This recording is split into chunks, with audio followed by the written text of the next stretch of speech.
Hi friends, ரொம்ப நாள் கழிச்சு நாங்கள் இப்போ எங்கே போயிட்டுருக்கோன்னா ஏற்காடு. சம்மர் லீவ் விட்டு இந்த மாதம் முடியவே போகுது. ஆனால் எங்கேயும் போகலைங்க. கொஞ்சம் கமிட்மெண்ட்ஸ் அதிகமாக இருந்தது. எனக்கு எம்எஸ்சிக்கு எக்ஸாம்ஸ் இருந்தது. கரெக்டாக ஃப்ரைடே எம்எஸ்சி எக்ஸாம் முடிஞ்சது.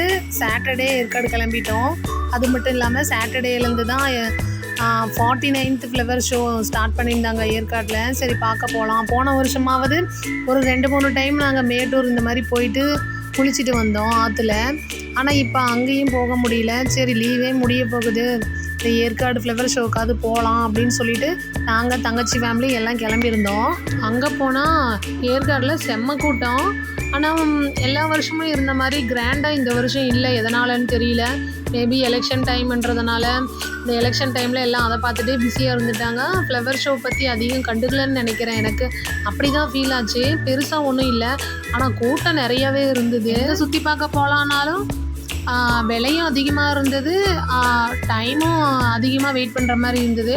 போட்டிங் போனாலும் 2 hours ஆகும்னு சொல்லிட்டாங்க. அப்புறம் பார்க்குக்குள்ளே தான் போயிட்டு பாப்பா எல்லோரும் சுற்றி பார்த்துட்டு வந்தோம். அப்புறம் எந்த வியூ பாயிண்ட்டுக்கு போனாலும் அங்கேயும் ஃபீஸ் அதிகம். ஒவ்வொருத்தருக்கும் டிக்கெட் அதிகம்னு சொல்கிறாங்க. பாருங்க, இது ஒரு வியூ பாயிண்ட்டு, பேர் என்னன்னு தெரியல. பார்த்தா எல்லாம் ரொம்ப ஏற்காடு சேலம் ஃபுல்லாக தெரிஞ்சுது. எத்தனை ஆறு, எங்கெங்கே தண்ணி போகுது, எங்கெங்கே அணை இருக்குது எல்லாமே தெரிஞ்சுது. சூப்பராக இருந்துச்சு. இங்கே நாங்கள் ரொம்ப என்ஜாய் பண்ணோம். ஆனால் ஒரு ஆறு மாதிரி ஒன்று தெரிஞ்சுது, ரொம்ப பெருசாக. அது கேட்டால் மேட்டூர் தான்னு சொல்கிறாங்க.